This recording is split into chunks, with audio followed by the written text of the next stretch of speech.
अस्सलामुअलैकुम everyone, this is Bilal Abbasi और जैसे कि आप लोग देख रहे हैं मेरे यूट्यूब चैनल, तो जल्दी से जल्द लाइक एंड सब्सक्राइब कर लें और बेल आइकन को भी क्लिक कर दें।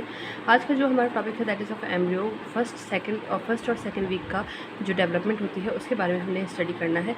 वो भी एक बहुत ही छोटा सा मैंने लेक्चर बनाया है जो कि रिविजन लेक्चर है। अगर आप लोग चाहते हो कि इसका फुल लेक्चर मैं अपलोड करूँ तो कमेंट सेक्शन में ज़रूर बता दीजिएगा। तो चलिए जी आज का ये स्टार्ट करते हैं। जो फर्स्ट 2 डेज़ होते हैं उस पर क्लीवेज होती है। क्लीवेज का मतलब है कि जो एक हमारे पास ज़ायगोट बना तो जो हमारे पास एक ज़ायगोट बना है इसकी और ज़्यादा क्लीवेजेस होंगी, यानी कि ये और ज़्यादा डिवाइड करेगा, रैपिडली डिवाइड करता जाएगा।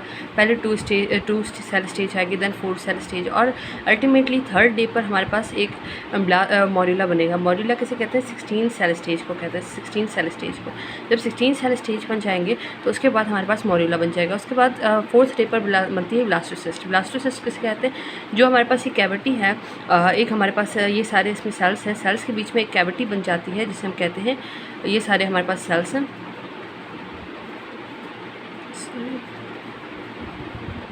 इसके बीच में ये वाली जो है ना, दिस वन इस कैविटी, इस कैविटी को कहते हैं ब्लास्टोसील। तो ब्लास्टोसील बन जाती है, इसे हम कहते हैं ब्लास्टोसील। ब्लास्टोसील बनने के बाद इस पूरे को हम अब ज़ायगोट नहीं कहते, हम इसे कहते हैं क्या? इसे हम कहते हैं ब्लास्टोसिस्ट। अब आगे जो वर्ड आप यूज़ करेंगे दैट इज़ ब्लास्टोसिस्ट। ठीक है जी। तो डे 5 पर क्या होता है? ज़ोना पेल्विसिटा डिसअपीयर हो जाता है और ये जो क्लीवेज का काम हो रहा होता है उसके साथ साथ ये जो यूट्रस से जहाँ पर इस्थिमस में वो हुई है, फर्टिलाइजेशन हुई है, वहाँ से ये डाउनवर्ड्स आता जाता है सेल डिवीजन करते हुए। तो ये डाउनवर्ड कहाँ आता है? यूट्रस में। यूट्रस में क्या होता है? यहाँ पर आकर जैसे ही आता है तो यहाँ पर इसकी जो ज़ोना पेल्विसिटा है वो डिसअपीयर होने लग जाती है। वो जैसे ही डिसअपीयर हो जाती है तो उसके बाद फिर इम्प्लांटेशन स्टार्ट हो जाती है 6th डे पर। इम्प्लांटेशन यहाँ पर स्टार्ट होती है और वो ख़त्म कब होती है ये मैं आपको बाद में बताऊंगी, मगर ये अभी स्टार्ट हुई है। यहाँ पर ये आपने याद रखना है। 6.5 डे पर ये सुपरफिशियली इम्प्लांटेड होता है। कहाँ पर? कॉम्पैक्ट लेयर पर। हमने पढ़ा है कि एंडोमेट्रियम की जो फर्स्ट लेयर होती है दैट इज़ ये हमारे पास एंडोमेट्रियम है। एंडोमेट्रियम, सॉरी, इसे मैं रिमूव कर देती हूँ। ये हमारे पास एंडोमेट्रियम है। इसकी जो पहले वाली लेयर है that is compact, then spongy आती है। ये इसकी फंक्शनल लेयर्स हैं। उसके बाद फिर बेसल लेयर भी होती है इसकी। तो ये जो इम्प्लांटेशन स्टार्ट हुई है वो अभी यहाँ पर इम्प्लांट सुपरफिशियली इम्प्लांट हुआ है हमारे पास। जो ब्लास्टोसिस्ट वो कहाँ पर हुआ है? वो हुआ है कॉम्पैक्ट लेयर में। ठीक है जी। उसके बाद फिर 6.5 डे पर, ये आपने याद रखना है। उसके बाद 7th डे पर क्या होती है? 7th डे पर फॉर्मेशन ऑफ बाइलेमिनार डिस्क होती है। ठीक है। बाइलेमिनार डिस्क में क्या होता है कि आपकी जो सेल्स होते हैं, जो आपके सेल्स होते हैं, सॉरी इधर बना देती हूँ। ठीक है जी।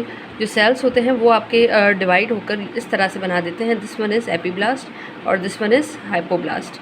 तो जो नीचे है वो हाइपोब्लास्ट बना देती हैं या एपीब्लास्ट बना देती हैं। ये सारे एक एक पोल पर चले जाते हैं। ठीक है। तो ये इस तरह से बाइलेमिनार डिस्क बनती है 7th डे पर। तो इस तरह से हमारे ये ख़त्म होता है। ये जो डिफ्रेंसिएशन होती है इसकी वो होती है, स्टिमुलेट होती है FGF से।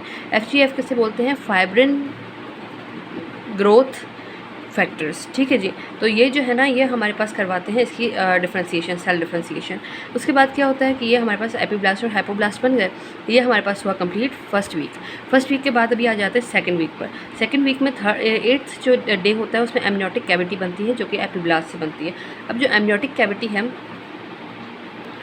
अब ये जो एमनियोटिक कैविटी है ये मैं आपको दिखा देती हूँ ऐसे कर इसे मैं रिमूव कर दूँ। चलें, ये जी है आपके पास इस तरह से। ये थे एपीब्लास्ट के और इसके दरमियान एक कैविटी बन जाती है जो कि होती है एमनियोटिक कैविटी, और इसके नीचे ये होता है हाइपोब्लास्ट। तो ये एमनियोटिक कैविटी कहलाती है। जो पहली कैविटी हमारे पास बनती है, पहले हमारे पास क्या बन चुकी है? एक तो ये ब्लास्टोसील है, ब्लास्टोसील कैविटी हमारे पास बन चुकी है, और ये 2nd कैविटी है जो कि एमनियोटिक कैविटी बनी है। कहाँ से? एपीब्लास्ट से। ये ड्राइव कहाँ से होती है? एपीब्लास्ट से। ये आपने याद रखना है। और ये किस डे पर बनती है? 8th डे पर बनती है। उसके बाद 9th डे पर क्या होता है कि और ज़्यादा डीपली एम्बेडेड होता है ये 9th और 10th डे पर। ये ठीक है, दोनों साथ में लिखे हुए।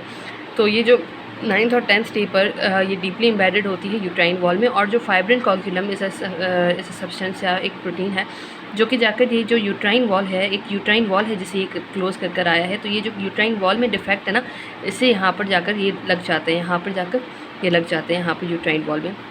ठीक है जी। ये फाइब्रिन कॉग्युलम है। उसके बाद क्या होता है, ये यहाँ पर हमारे पास 9th डे की कंडीशन है, 9th और 10th डे की। उसमें क्या होता है, उसके बाद एक्सोसिलोमिक कैविटी बनती है जिसे हम प्रिमिटिव यॉर्क सैक भी कहते हैं। प्रिमिटिव यॉर्क सैक बनता है जो कि हाइपोब्लास्ट से बनता है, और यहाँ पर इसी डे पर 9th और 10th डे पर हमारे पास यूट्रोप्लेसेंटल सर्कुलेशन स्टार्ट हो जाती है। इसमें क्या होता है, ये हमने पढ़ा है कि ये जो सॉरी मैंने यहाँ पर आपको ये नहीं बताया था, मॉड्यूला में हमारे पास 2 सेल मास बन जाते हैं। एक होता है इनर सेल मास जिसे हम कहते हैं एम्ब्रियोब्लास्ट, और यहाँ पर हमारे पास जो आउटर सेल मास होता है that is known as trophoblast. जो इनर सेल मास होता है वो तो उससे सारे एम्ब्रियो के सेल्स बनते हैं, और ट्रोफोब्लास्ट से जो बाहर की लेयर्स प्लेसेंटा वगैरह है वो वहाँ से बनते हैं। अब इसकी जो बाहर की लेयर है दैट इज़ फर्दर डिवाइडेड, यानी कि ये जो है ना बाहर इससे भी बाहर जो है ये होती है सिनकाइशोप्लास्ट और ट्रोफोब्लास्ट, और उसके बाद ये होती है साइटोट्रोफोब्लास्ट। ठीक है जी। तो ये क्या होता है, ये इस तरह से इसकी 2 लेयर्स बन जाती हैं। इससे यहाँ पर जो होता है, यहाँ पर जो मैं बता रही थी 10th डे पर क्या होता है, 9th 10th डे पर इसके अंदर कुछ कैविटीज़ बनना शुरू हो जाती हैं, कुछ इस तरह से वक्यूल्स बनना शुरू हो जाते हैं जो कि एनलार्ज होकर मैटरनल जो ब्लड होता है वो यहाँ से आना शुरू हो जाता है, और इसे हम कहते हैं यूट्रोप्लेसेंटल सर्कुलेशन स्टार्ट हो जाती है। उसके बाद जी हमारे पास आ जाता है 11th और 12th डे पर क्या होता है, कम्प्लीटली एम्बेडेड होता है, और यूट्राइन वॉल का जो डिफेक्ट होता है वो कवर हो जाता है सरफेस एपिथेलियम में। अब यहाँ पर फाइब्रिन कोगुलम नहीं है, यहाँ पर आ गया ये सरफेस एपिथेलियम आ गई। ठीक है। उसके बाद क्या होता है, एक्स्ट्रा एम्ब्रियोनिक मेसोडर्म बनती है, जो कि यहाँ पर कहाँ पर बनती है, एक तो ये हमारे पास साइटोट्रोफोब्लास्ट है इसके, और जो है हमारे पास ये एक्सोसिलोमिक ये हमारे पास है एक्सोसिलोमिक कैविटी और साइटोट्रोफोब्लास्ट और इस कैविटी के दरमियान बनती है। This is known as mesoderm. तो ये कौन सी मेसोडर्म है, ये है एक्स्ट्रा एम्ब्रियोनिक मेसोडर्म के 2 तरह के सेल होते हैं, एक सोमैटिक और एक स्प्लैंक्ट्रिक।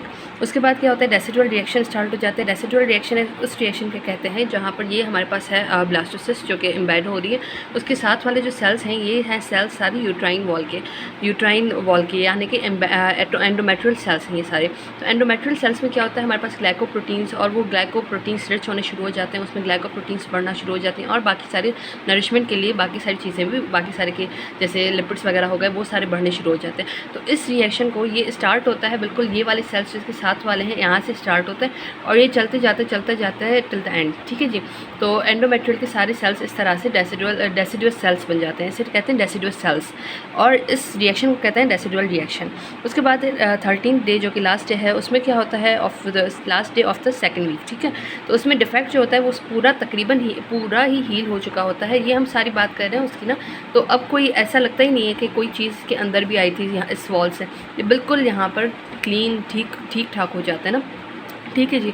उसके बाद सेकेंडरी यॉर्क सैक बनता है जो कि हाइपोब्लास्ट से होता है, हाइपोब्लास्ट से ड्राइव होता है, जिसका दूसरा नाम है डेफिनेटिव यॉर्क सैक। उसके बाद उसी यहाँ पर जब सेकेंडरी यॉर्क सैक बन रहा होता है तो यहाँ पर जो एक्सोसिलोमिक कैविटी है उसकी कुछ जो साइटोप्लाज्म की चीज़ें हैं, साइटोप्लाज्म है वो पिंच आउट किया जाता है, जिसकी वजह से बहुत ही छोटी सी वो कैविटी जाकर बचती है, और इस कैविटी को, इतनी छोटी सी कैविटी को हम नाम देते हैं एक्सोसिलोमिक सिस्ट। ठीक है जी, एक्सोसिलोमिक सिस्ट नाम देते हैं इसको। फिर कनेक्टिंग स्टॉक होता है एक, तो ये हमारे पास आ गई ये कैविटी है, एक ये कैविटी है, और एक ये एक्सोसिलोमिक सिस्ट है।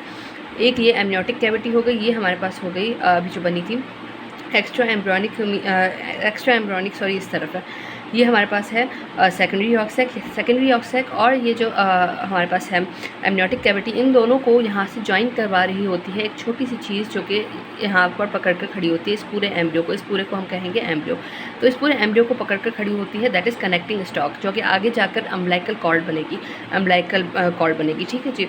तो ये इस तरह से होगा। फिर जो सिनकाइटोट्रोफोब्लास्ट है ये क्या करेगा, एक हार्मोन को रिलीज़ करेगा HCG का फुल फॉर्म है ह्यूमन क्रियोनिक गोनेडोट्रोपिन जाएगा, और वो कॉर्पस लूटियम की लाइफ को एक्सटेंड करेगा। कॉर्पस लूटियम क्या करता है, वो प्रोजेस्टेरॉन रिलीज़ करता है। तो जैसे फीमेल रिप्रोडक्टिव साइकिल में आपने पढ़ा होगा कि जो कॉर्पस लूटियम है वो प्रोजेस्टेरॉन रिलीज़ करता है, तो प्रोजेस्टेरॉन तब रिलीज़ होगा जब ये होगा। अब क्या है कि इसकी लाइफ होती है सिर्फ 12-13 डेज, तो ये उसके बाद रीजनरेट हो जाएगा, तो इसे एक हैप्पी मैसेज जाना चाहिए। तो ये हैप्पी मैसेज कौन भेजता है, ये इसकी लेयर भेजती है, HCG हार्मोन, HCG गोनेडोट्रोपिन ये रिलीज़ करती है, जिसका फुल फॉर्म मैंने क्या बताया था, ह्यूमन क्रियोनिक गोनेडोट्रोपिन। ये जाकर कॉर्पस लूटियम की लाइफ को एक्सटेंड करते हैं, और ये 4 मंथ तक यहाँ पर होती है। कॉर्पस लूटियम यहीं पर होती है, उसके बाद फिर वो रिप्लेस हो जाता है, ठीक है। और यहाँ पर इस 13th डे को इम्प्लांटेशन कंप्लीट हो जाती है। तो हमने क्या पढ़ा, हमने पढ़ा कि इम्प्लांटेशन स्टार्ट कब होती है, 6th डे को होती है, और कंप्लीट कब होती है, कंप्लीट 13th डे को होती है। यानी कि आपने अभी तक क्या पढ़ा है, फर्स्ट से लेकर 2nd वीक तक जो भी चेंजेस हुए उसमें क्या हुआ, पहले तो हमारे पास ये जो इम्प्लांटेशन है वो कंप्लीट हो गई, और इसके अलावा डिफरेंट टाइप ऑफ कैविटीज़ बनी और ये डिफरेंट लेयर्स बनी, और इसके अलावा ये सारी इसमें मैंने लिखा हुआ है। इसकी पिक मैं नीचे डिस्क्रिप्शन में अटैच कर दूँगी, या फिर इसकी मैं यहाँ पर पिक स्क्रीन पर दिखा दूँगी, तो इसमें से आप लोग देख लीजिएगा। उम्मीद है आप लोगों को समझ आ गई होगी। अगर आप लोग चाहते हैं कि इसके मैं फुल लेक्चर अपलोड कर लूँ तो मुझे कमेंट सेक्शन में ज़रूर बता दीजिएगा। That's it. Like and subscribe must कर लें और शेयर तो लाजमी कीजिएगा। अल्लाह हाफ़िज़।